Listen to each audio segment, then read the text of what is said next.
السلام علیکم ورحمۃ اللہ وبرکاتہ۔ الحمد للہ رب العالمین، والصلاة والسلام علی اشرف الانبیاء والمرسلین وعلی آلہ واصحابہ اجمعین، اما بعد فاعوذ باللہ من الشیطان الرجیم، بسم اللہ الرحمن الرحیم۔ ومن احسن قولا ممن دعا الى الله وعمل صالحا وقال انني من المسلمين، صدق اللہ العظیم۔ دوستو بزرگو،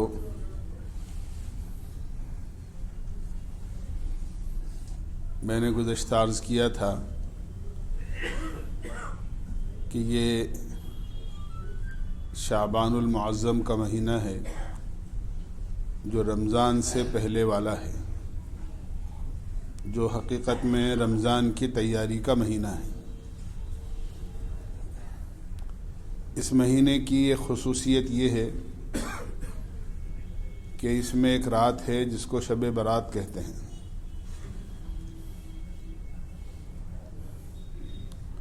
اور یہ رات بڑی عظیم الشان اور اپنے اندر بڑی خوبیوں کو لیے ہوئے ہے۔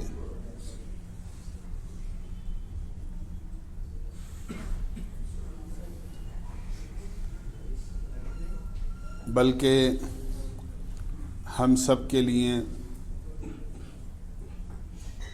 اور پوری امت کے لیے ایک سنہرا موقع ہے۔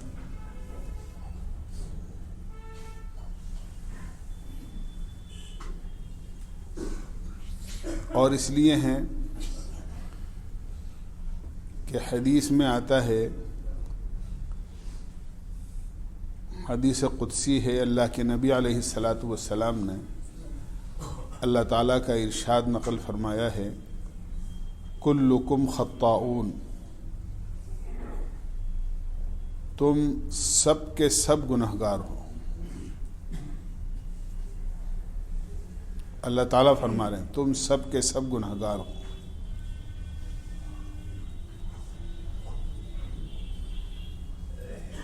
اور تم میں سب سے بہتر وہ لوگ ہیں جو اپنے گناہوں کی توبہ اللہ تعالیٰ سے کر لیں اور اپنے گناہوں سے اللہ تعالیٰ سے معافی مانگیں۔ خیر الخطائین التوابون،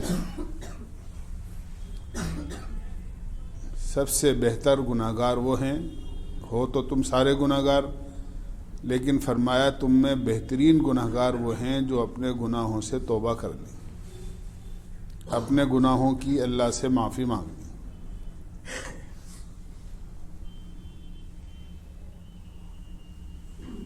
دوسری جگہ قرآن کریم میں فرمایا فلا تزکوا انفسکم،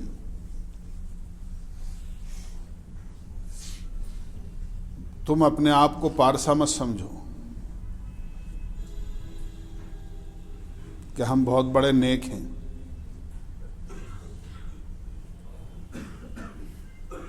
اس لیے کہ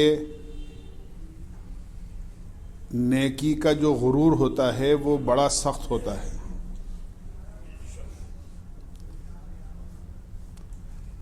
آدمی اپنے آپ کو اتنا نیک سمجھنے لگے کہ دوسرے لوگ اس کو اپنی نظروں میں گنہگار دکھائی دینے لگے، فرمایا یہ خود اللہ کے یہاں سب سے بڑا مجرم ہے۔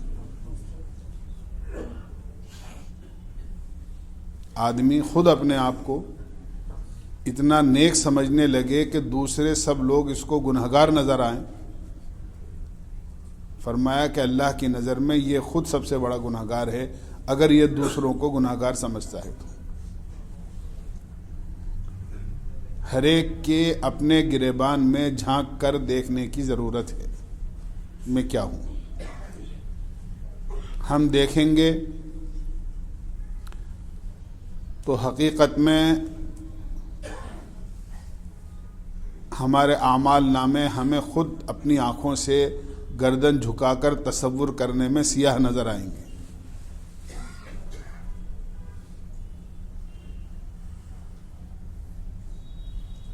وہ تو جس طرح اللہ نے ہمارے جسم کی گندگی پر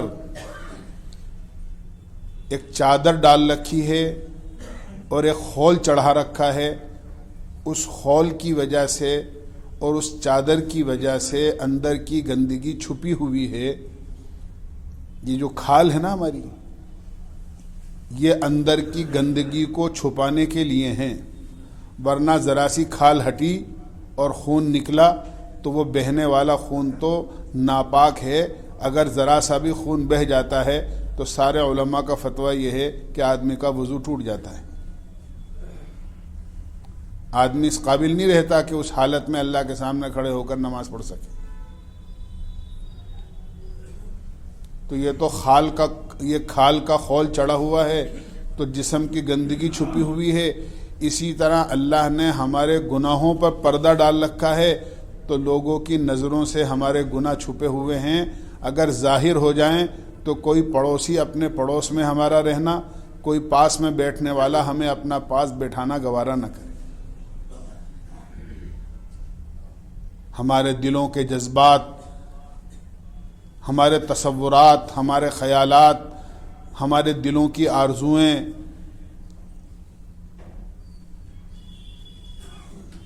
اور وہ باتیں اور وہ اعمال جن کو ہم اس بات کا خیال کیے بغیر کہ اللہ دیکھ بھی رہا ہے ہمیں، اللہ ہماری باتوں کو سن بھی رہا ہے، یہ سوچ کر کہ رات کا اندھیرا ہے، کون دیکھ رہا ہے، تنہائی ہے، کون اس وقت میں موجود ہے یہاں پر، آدمی بہت ساری غلطیاں اور گناہ کر لیتا ہے۔ اس لیے اللہ تعالیٰ مطلقاً تمام اپنے بندوں کو مخاطب کر کے فرماتے ہیں کلکم خطاؤون، تم سب کے سب گناہگار ہو۔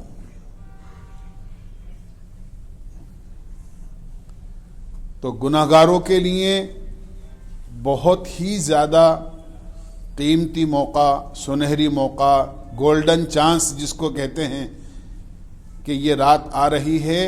اس رات میں گناہوں کی مغفرت کا عمومی اعلان ہوتا ہے۔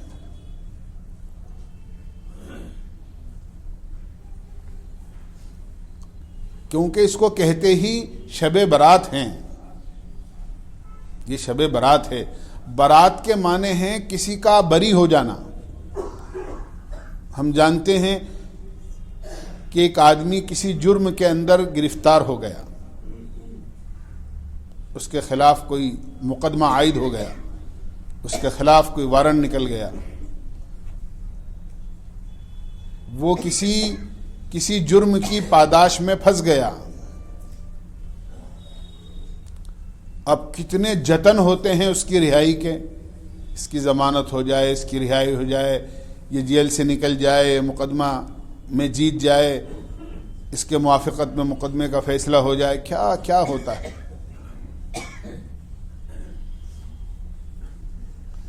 تو برات کے معنی تو ہیں ہی نجات کے۔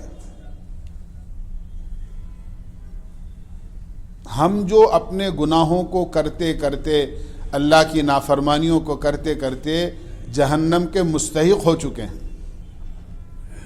ہم نے خود اپنی گناہوں کی وجہ سے اور اپنی حرکتوں کی وجہ سے اپنے اوپر جہنم کو واجب کر لیا ہے۔ اللہ ایسے لوگوں کو جہنم سے آزاد فرما دیتے ہیں۔ یہ ہے نجات کی رات اور برات کی رات کا مطلب، شب برات کا۔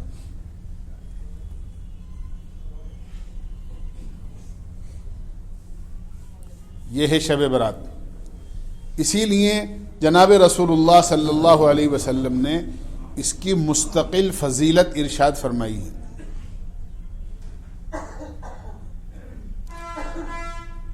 کہ یہ بڑی عظیم رات ہے، اور ایک دو نہیں، تقریباً 17 صحابہ سے روایتوں کے اندر شب برات کی فضیلت اور اس میں کیے جانے والے اعمال نقل کیے گئے ہیں۔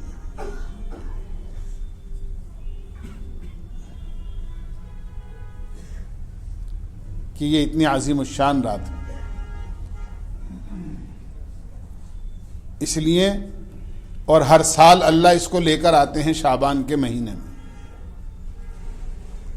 پہلی چیز تو یہ ہے کہ یہ رات فیصلوں کی رات ہے۔ اللہ کے یہاں سے کچھ فیصلے ہوتے ہیں۔ جو فیصلے لوح محفوظ میں زمین و آسمان کے بنانے سے 50,000 سال پہلے سے محفوظ ہیں. روایتوں میں آتا ہے کہ اللہ تعالیٰ نے زمین و آسمان کو بنانے سے 50,000 سال پہلے لوح محفوظ میں وہ سب کچھ لکھ دیا جو دنیا میں قیامت تک ہونے والا ہے. وہاں سے پورے سال کا بجٹ اور پورے سال میں اب آئندہ کیا ہوگا، چھوٹی سے چھوٹی بات سے لے کر بڑے سے بڑے واقعے تک، کون پیدا ہوگا، کس کا انتقال ہوگا، کون حج کرے گا، کس کا نکاح ہوگا، کون بیمار ہوگا، کس کو صحت ملے گی، یہ سب کچھ جو لوح محفوظ میں ہیں وہ وہاں سے پورے سال کا رجسٹر فرشتوں کے حوالے کر دیا جاتا ہے. اسی لیے اللہ کے نبی علیہ الصلاۃ والسلام نے ارشاد فرمایا کہ بہت سے اللہ کے بندے ایسے ہوتے ہیں جو دنیا میں خوشیاں منا رہے ہوتے ہیں، شادیوں اور تقریبات کے اندر خوش ہو رہے ہوتے ہیں، لیکن شعبان کی 15ویں شب میں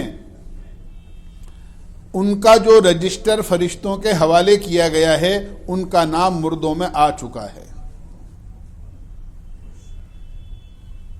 ان کو احساس بھی نہیں ہے اور وہ خوشیوں میں ہیں، اور فرمایا کہ جو رجسٹر فرشتوں کے حوالے کیا گیا ہے ان کا نام مردوں کی فہرست میں آ چکا ہے کہ اگلی شعبان کے آنے سے پہلے یہ دنیا سے چلے جائے گی.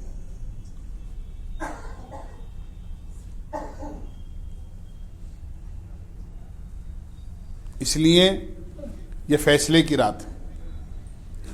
اور جب اللہ کے نبی علیہ الصلاۃ والسلام سے پوچھا گیا کہ آپ شعبان کے مہینے میں اتنی کثرت سے کیوں روزے رکھتے ہیں، تو اللہ کے نبی علیہ الصلاۃ والسلام نے ارشاد فرمایا، میرا دل چاہتا ہے کہ میرے بارے میں جو کچھ لکھا ہوا فرشتوں کے حوالے کیا جائے تو میں اس وقت میں روزے دار ہوں. میرا دل چاہتا ہے کہ جب میرا کچھ رجسٹر فرشتوں کے حوالے کیا جائے تو میں اس وقت میں روزے دار ہوں.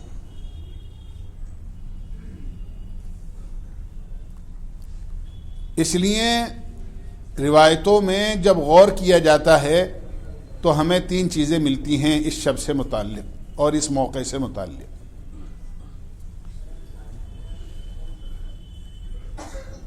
آپ نے فرمایا جب شعبان کی 15ویں شب آئے، اذا کانت لیلۃ النصف من شعبان، جب 15ویں شعبان کی رات آئے تو فرمایا فقوموا لیلہا وصوموا یومہا، رات کو عبادت کرو اور دن کو روزہ رکھو. رات کو عبادت کرو اور دن کو روزہ رکھو. رات عبادت کی ہے اور دن روزے کا ہے. عبادت ایک ایسا عمل ہے جو ہمارے آخرت کی بہت بڑی کمائی ہے.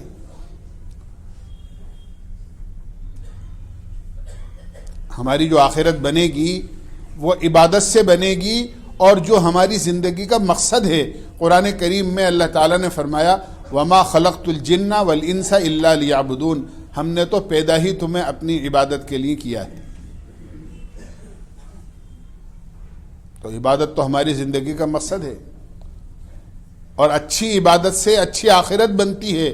اور اچھی عبادت وہ ہوتی ہے جو علم کی روشنی میں ادا کی جائے. بہت سمجھنے کی چیز ہے جو عرض کر رہا ہوں. عبادت وہی عبادت ہے جس کو علم کی روشنی کے اندر اللہ کے نبی کے بتائے ہوئے طریقے پر ادا کیا جائے. ورنہ میں بہت کہتا رہتا ہوں کہ ایک صحابی کو اللہ کے نبی نے 3 مرتبہ یہ کہہ کے واپس لوٹایا کہ واپس جاؤ نماز پڑھو، تم نے نماز نہیں پڑھی ہے. حالانکہ صحابہ نے اپنی آنکھوں سے دیکھا کہ وہ آدمی مسجد میں آئے اور نماز پڑھ کے اللہ کے نبی کی مجلس میں آ کے بیٹھے، اور آپ نے 3 دفعہ یہ کہہ کے لوٹا دیا واپس جاؤ تم نے نماز نہیں پڑھی. پتہ یہ چلا کہ اگر کسی عمل میں اللہ کے نبی کا طریقہ نہیں ہے اور وہ شریعت اور سنت کے خلاف ہے تو وہ عمل ہی نہیں ہے. چاہے آدمی اپنے دل میں خوش ہوتا رہے میں نے تو اتنی رکعتیں پڑھ لی، اس لیے ہمیں علماء سے معلوم کرنا پڑے گا کہ یہ جو رات کی عبادت ہے اس کو کیسے ادا کرنا ہے، اپنی مرضی سے نہیں، جیسے اپنی مرضی سے اپنے چاہا.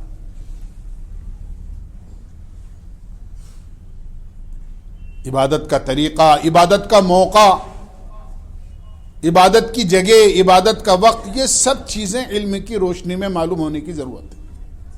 اسی لیے تو فرمایا کہ علم روشنی ہے اور جہالت اندھیرا ہے. جس طرح اندھیرے میں آدمی کو پتہ نہیں چلتا کھڈا ہے یا پلین راستہ ہے، بعض مرتبہ اتنا اندھیرا ہوتا ہے کہ آدمی کو ہاتھ سے ہاتھ نظر نہیں آتا، سامنے والا میرا دشمن ہے، میرا دوست ہے، اجنبی ہے یا کوئی جاننے والا ہے، اندھیرا ہے، کچھ پتہ نہیں ہوتا اسے. رات کو لائٹ چلی جائے، بند کمرے میں بالکل اندھیرا ہو جائے، آدمی کو لینا کیا ہوتا ہے طاق میں اور ہاتھ کہیں اور پڑتا ہے، کیونکہ اندھیرا ہے، ہاتھ میں کچھ اور آتا ہے اس کے. اجالے میں آدمی سب کچھ دیکھ لیتا ہے. اسی طرح فرمایا کہ علم کی روشنی میں آدمی کو پتہ لگ جاتا ہے کیا صحیح ہے کیا غلط ہے. اس لیے اہل علم سے محبت کرنا اور اپنی عبادت کو صحیح کرنے کے لیے ان سے پوچھنا اور ان کو اپنا محسن سمجھنا یہ بہت ضروری ہے.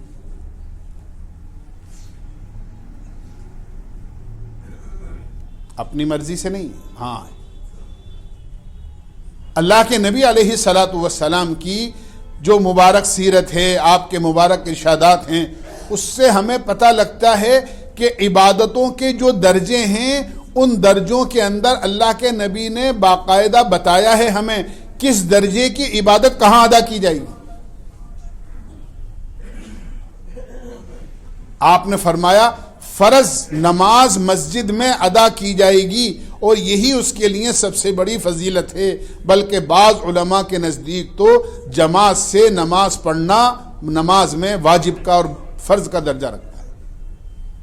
ایک حدیث میں تو صاف طور سے اللہ کے نبی نے فرمایا لا صلاۃ لجار المسجد الا فی المسجد، کہ مسجد کے پڑوسی کی تو نماز ہی نہیں ہوتی ہے سوائے مسجد کے،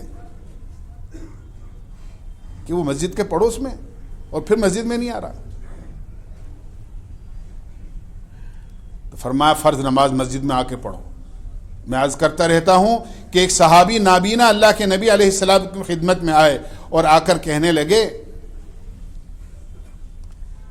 کہ اللہ کے نبی کبھی ہاتھ پکڑ کے لانے والا کوئی ملتا ہے، کبھی نہیں ملتا، اجازت ہو تو گھر پڑھ لیا کروں. تو آپ نے ان کی مجبوری کو دیکھ کر پہلے تو کہہ دیا کہ ہاں ٹھیک ہے پڑھ لیا کرو، مجبور ہو، نابینا ہو. لیکن جاتے جاتے آپ نے دوبارہ سوال کیا ذرا ایک بات تو بتاؤ، اذان سنتے ہو؟ اذان کی آواز کان میں آتی ہے؟ کہ ہاں اللہ کے نبی اذان تو سنتا ہوں، اذان کی تو آواز آتی ہے.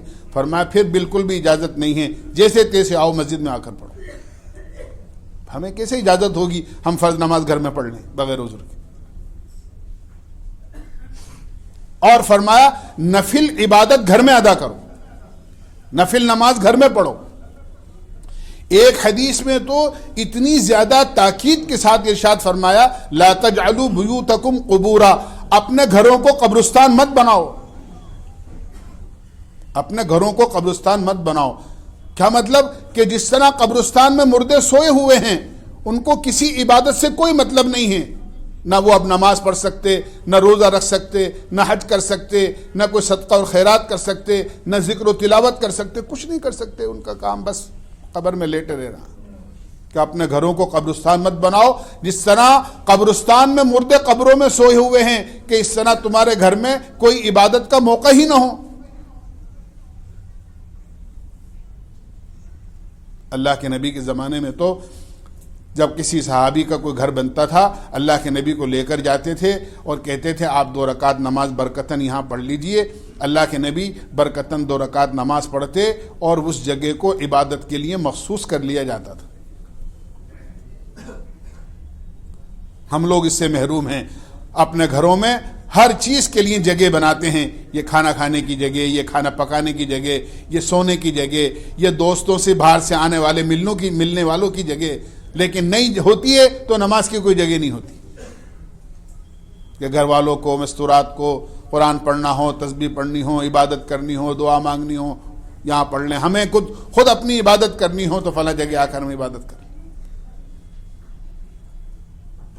لہذا ہوتا کیا ہے کہ ایسی مبارک راتوں میں بھی جو نفل عبادت اپنے گھر ادا کرنی چاہیے، اول تو لوگ کرتے نہیں، اللہ ہمیں معاف فرمائے. دیکھیے بازاروں کا کیا حال ہوتا ہے.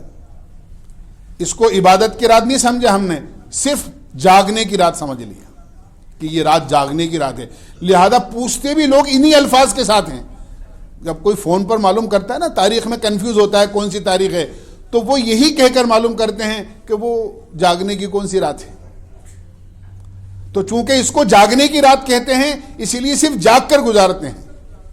اب وہ چاہے ہوٹل میں بیٹھ کے جاگ کے گزاریں، بازاروں میں پھر کے رات کو جاگ کر گزاریں، ادھر ادھر اپنے دوستوں کی محفلوں میں جاگ کر گزاریں، صرف جاگنا ہوتا ہے کہ صاحب جاگنے کی رات. یہ عبادت کی رات ہے. اس کو عبادت کے لیے ہی فارغ رکھیں، عبادت کے لیے ہی فارغ رکھیں. اللہ کے نبی نے نفل عبادت گھر میں بتائی ہے اور فرمایا فرض جماعت کے ساتھ نماز مسجد میں آ کے پڑھو، فرض عبادت مسجد میں آ کر کرو. ہم فرض نمازیں تو سردی تیز ہے، ذرا سی بارش ہو گئی تو یا ذرا سا کوئی عذر ہو گیا اور کچھ نہیں تو شادی بیاہ میں چلے گئے، کوئی بات نہیں، گھر جا کے پڑھ لیں گے. فرض نمازیں تو پڑھ رہے ہیں گھر میں، اور نفل عبادت کو ہم مسجدوں میں پڑھتے ہیں.